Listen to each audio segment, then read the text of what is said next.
Chào cả nhà, hôm nay chúng ta sẽ cùng nhau khám phá một điều kỳ diệu của tự nhiên, tơ nhện. Nghe có vẻ quen thuộc phải không? Ai trong chúng ta cũng từng nhìn thấy những mảng nhện giăng khắp nơi. Nhưng bạn có biết, ẩn sau vẻ ngoài mong manh ấy là một sức mạnh phi thường. Tơ nhện, thứ mà chúng ta thường thấy trong vườn nhà, lại có thể bền hơn cả thép. Nghe khó tin, nhưng lại hoàn toàn có thật. Độ bền của tơ nhện thậm chí còn vượt xa cả sợi Kevlar, loại sợi được sử dụng để làm áo chống đạn. Vậy điều gì đã tạo nên sức mạnh phi thường ấy? Hãy cùng tôi tìm hiểu nhé! Tơ nhện không chỉ là một sản phẩm của tự nhiên mà còn là một kỳ quan khoa học. Những sợi tơ mỏng manh này được tạo ra từ protein và chúng có cấu trúc phân tử đặc biệt, giúp chúng có độ bền và độ dẻo dai đáng kinh ngạc. Khi một con nhện tạo ra tơ, nó sử dụng các tuyến tơ đặc biệt trong cơ thể để kéo dài và xoắn các sợi tơ thành một mạng lưới phức tạp. Quá trình này không chỉ đòi hỏi sự khéo léo, mà còn là một minh chứng cho sự tinh tế của tự nhiên. Bạn có biết rằng tơ nhện có thể chịu được lực kéo mạnh hơn thép cùng trọng lượng? Điều này là do cấu trúc phân tử của tơ nhện với các liên kết hydro mạnh mẽ giữa các chuỗi protein. Những liên kết này giúp tơ nhện có khả năng cố giãn và hấp thu năng lượng mà không bị đứt gãy. Chính vì vậy, tơ nhện không chỉ bền mà còn rất linh hoạt, có thể chịu được các tác động mạnh mà không bị hư hại. Một điều thú vị khác về tơ nhện là khả năng tự phục hồi. Khi một sợi tơ bị hư hại, con nhện có thể tái sử dụng các protein từ sợi tơ cũ để tạo ra sợi tơ mới. Điều này không chỉ giúp tiết kiệm năng lượng mà còn đảm bảo rằng màng nhện luôn ở trạng thái tốt nhất để bắt mới. Đây là một ví dụ tuyệt vời về sự hiệu quả và bền vững trong tự nhiên. Tơ nhện cũng có nhiều ứng dụng tiềm năng trong công nghệ và y học. Các nhà khoa học đang nghiên cứu cách sử dụng tơ nhện để tạo ra các vật liệu mới, từ soi quang học đến các loại vải siêu bền. Trong y học, tơ nhện có thể được sử dụng để làm chỉ khâu tử tiêu, giúp vết thương lành nhanh hơn và giảm nguy cơ nhiễm trùng. Khả năng ứng dụng của tơ nhện là vô tận và chúng ta chỉ mới bắt đầu khám phá những tiềm năng này. Tơ nhện, với tất cả những đặc tính tuyệt vời của nó, thực sự là một siêu phẩm từ thiên nhiên. Nó không chỉ là một công cụ sinh tồn cho loài nhện mà còn là nguồn cảm hứng vô tận cho con người. Từ việc nghiên cứu cấu trúc phân tử của tơ nhện đến việc tìm kiếm các ứng dụng mới, chúng ta đang học hỏi rất nhiều từ những sinh vật nhỏ bé này. Hy vọng rằng qua video này, bạn đã có thêm những kiến thức thú vị về tơ nhện và những điều kỳ diệu mà thiên nhiên mang lại. Hãy tiếp tục khám phá và trân trọng những điều tuyệt vời xung quanh chúng ta. Cảm ơn các bạn đã theo dõi và hẹn gặp lại trong những video tiếp theo. Độ bền của tơ nhện thậm chí còn vượt xa cả sợi Kevlar, loại sợi được sử dụng để làm áo chống đạn. Vậy điều gì đã tạo nên sức mạnh phi thường ấy? Hãy cùng tôi tìm hiểu nhé. Vậy điều gì đã tạo nên sức mạnh phi thường ấy? Hãy cùng tôi tìm hiểu nhé. Trước hết hãy cùng nhìn vào cấu trúc của tơ nhện. Tơ nhện là một trong những vật liệu tự nhiên kỳ diệu nhất mà con người từng khám phá. Nó không chỉ là một sợi tơ mỏng manh mà còn là một kiệt tác của thiên nhiên với những đặc tính vượt trội mà ít ai ngờ tới. Dù trông mong manh, tơ nhện lại được tạo nên từ hàng ngàn sợi protein siêu nhỏ liên kết chặt chẽ với nhau. Những sợi protein này không chỉ đơn thuần là những chuỗi phân tử, mà chúng còn được tổ chức một cách tinh vi để tạo nên một mạng lưới vững chắc. Mỗi sợi protein này lại có cấu trúc đặc biệt, với những vùng có tính đàn hồi cao xen, kể những vùng có độ cứng cáp. Điều này giúp tơ nhện có thể chịu được những lực tác động mạnh mà không bị đứt gãy. Các nhà khoa học đã nghiên cứu và phát hiện ra rằng chính sự phân bố không đồng đều này đã tạo nên tính năng độc đáo của tơ nhện. Chính sự kết hợp tài tình này đã tạo nên độ bền đáng kinh ngạc cho tơ nhện. Khi bị kéo căng, các vùng đàn hồi sẽ giãn ra trước, sau đó các vùng cứng cáp sẽ chịu lực, giúp tơ nhện có thể chịu được áp lực lớn mà không bị đứt. Tơ nhện có thể kéo giãn, gập nhiều lần chiều dài ban đầu mà không bị đứt. Điều này có nghĩa là dù bị kéo căng đến mức nào, tơ nhện vẫn giữ được độ bền và không bị phá vỡ.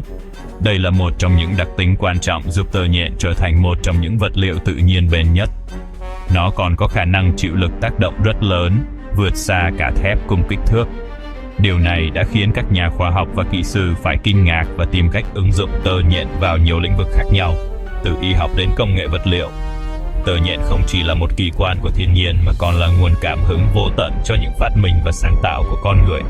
Khi nhìn vào cách mà nhện tạo ra tơ, chúng ta càng thêm khâm phục sự kỳ diệu của tự nhiên. Nhện có thể sản xuất tơ từ các tuyến tơ trong cơ thể, và chúng sử dụng tơ này để xây dựng mạng lưới, bắt mồi và thậm chí bảo vệ trứng của mình. Mỗi loại tơ nhện lại có những đặc tính riêng, phù hợp với từng mục đích sử dụng khác nhau. Có những loại tơ nhện rất mềm mại và dẻo dai, trong khi có những loại lại cực kỳ cứng cáp và bền bỉ. Sự đa dạng này cho thấy khả năng thích nghi và sáng tạo của loài nhện trong việc sử dụng tài nguyên tự nhiên để sinh tồn và phát triển. Các nhà khoa học hiện đang nghiên cứu cách để sản xuất tơ nhện nhân tạo với hy vọng có thể ứng dụng những đặc tính ưu việt của tơ nhện vào các sản phẩm công nghệ cao. Từ việc tạo ra các vật liệu y sinh như chỉ khâu phẫu thuật đến các ứng dụng trong ngành công nghiệp, những dây cao siêu bền, tơ nhện hứa hẹn sẽ mang lại những đột phá lớn trong tương lai. Bí mật nằm trong sợi tơ mỏng manh của nhện, không chỉ là một câu chuyện về sự kỳ diệu của thiên nhiên, mà nó là nguồn cảm hứng cho những tiến bộ khoa học và công nghệ.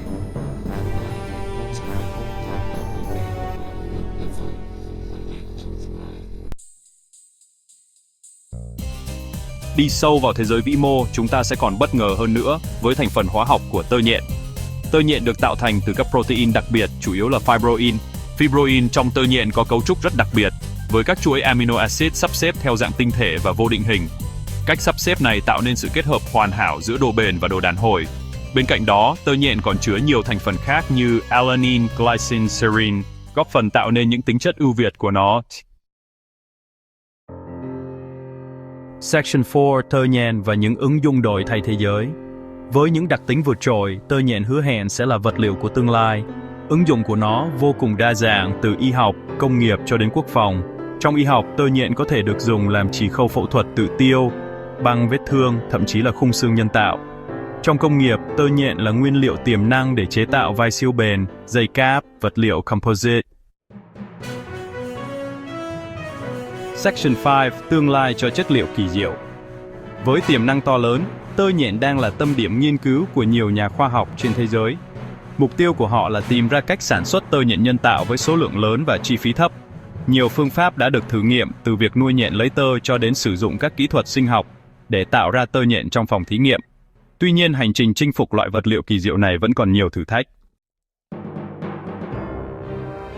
Section 6. Những thách thức trong việc sản xuất đại trà. Trong thế giới tự nhiên, tơ nhện là một trong những vật liệu kỳ diệu nhất. Nó không chỉ bền mà còn rất nhẹ và linh hoạt. Tuy nhiên, việc sản xuất tơ nhện ở quy mô lớn để ứng dụng trong công nghiệp lại gặp phải nhiều thách thức đáng kể. Một trong những khó khăn lớn nhất là việc nuôi nhện với số lượng lớn để lấy tơ. Nhện là loài có tập tính sống đơn độc và có thể ăn thịt lẫn nhau, khiến việc nuôi nhện trở nên phức tạp. Để tạo ra một môi trường nuôi nhện an toàn và hiệu quả, các nhà khoa học phải nghiên cứu kỹ lưỡng về hành vi và sinh thái của chúng. Nhện là loài có tập tính sống đơn độc và có thể ăn thịt lẫn nhau, khiến việc nuôi nhện trở nên phức tạp. Điều này đòi hỏi các nhà khoa học phải tìm ra các giải pháp sáng tạo để ngăn chặn hiện tượng này. Một số phương pháp bao gồm việc tách riêng từng con nhện hoặc sử dụng các loại thức ăn đặc biệt để giảm thiểu hành vi ăn thịt lẫn nhau. Bên cạnh đó, việc tổng hợp tơ nhện nhân tạo với cấu trúc và tính chất giống hệt tơ tự nhiên cũng là một bài toán nan giải. Tơ nhện có cấu trúc phân tử phức tạp và các tính chất cơ học độc đáo, khiến việc tái tạo chúng trong phòng thí nghiệm trở nên khó khăn. Các nhà khoa học đã phải thử nghiệm nhiều phương pháp khác nhau, từ việc sử dụng vi khuẩn biến đổi gen đến việc tổng hợp hóa học, nhưng vẫn chưa đạt được kết quả như mong đợi. Mặc dù còn nhiều thách thức, các nhà khoa học vẫn không ngừng nỗ lực để biến giấc mơ về một tương lai với vật liệu siêu bền từ tơ nhện thành hiện thực. Họ tin rằng, với sự tiến bộ của khoa học và công nghệ, chúng ta sẽ sớm có thể sản xuất tơ nhện nhân tạo với chất lượng cao và giá thành hợp lý. Điều này không chỉ mở ra những ứng dụng mới trong các ngành công nghiệp như y tế, hàng không vũ trụ và xây dựng, mà còn góp phần bảo vệ môi trường bằng cách giảm thiểu sự phụ thuộc vào các vật liệu truyền thống. Section 7. Loiket, hành trình khám phá vẫn tiếp diễn. Tơ nhện, một sản phẩm kỳ diệu của tự nhiên, đang mở ra những hướng đi mới cho khoa học và công nghệ. Hành trình khám phá và chinh phục loại vật liệu này vẫn đang tiếp diễn, hứa hẹn mang đến những đột phá mới cho nhân loại. Hãy cùng chờ đợi những điều kỳ diệu mà tơ nhện mang đến trong tương lai nhé!